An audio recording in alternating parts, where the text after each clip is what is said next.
So we wait to see, Alex, whether or not President Trump has more to say as he departs the White House here, likely shortly on board Marine One. But he has had plenty to say when it comes to how to end this conflict. And that is now, largely his view is, the only way is a complete surrender from Iran.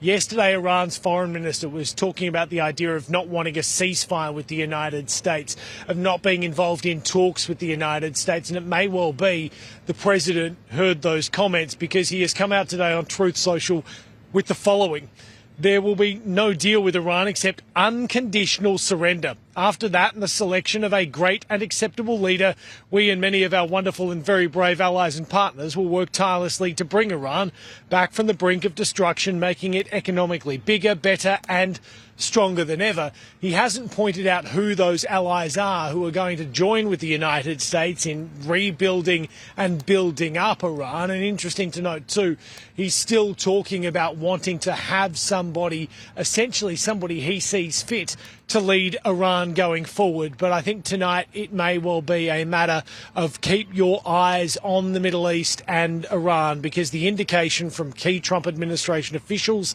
is there is plenty of firepower to come.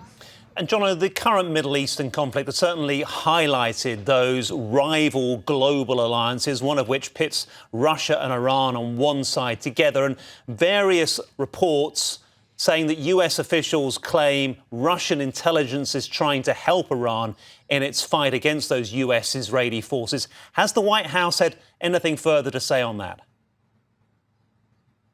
White House Press Secretary Karoline Leavitt, about 10 metres or so behind me earlier today, seemed to suggest that those reports citing senior US officials were accurate, that the US is aware of Russian intelligence being used by Iran to try and track and locate US soldiers, US fighters in the region to help Iran launch drone attacks or aerial assaults on US military bases or US installations, because that is what Iran's foreign minister says they have been targeting. And we've seen that, particularly when it comes to the likes of Bahrain. We've also seen US embassies struck in Dubai and Doha over the course of this week. But as to the actual impact that is having, well, the White House seems to suggest it's not much at all.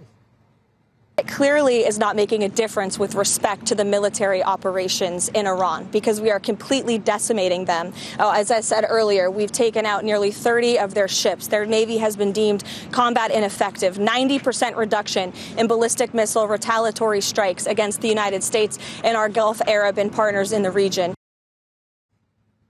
It's interesting, President Trump once again today has been doing a number of telephone interviews with media outlets, including our affiliates Fox News here in the United States, also CNN, where he told them of the idea of Iran becoming a democratic state. Well, he wasn't too worried whether they were or they weren't going to be. But he did say, I'm saying there has to be a leader that's going to be fair and just, do a great job, treat the United States and Israel well, and treat the other countries in the Middle East. They're all our partners. This conflict is almost a week old to the hour now, Alex. And as I've said, the hours ahead may well be telling.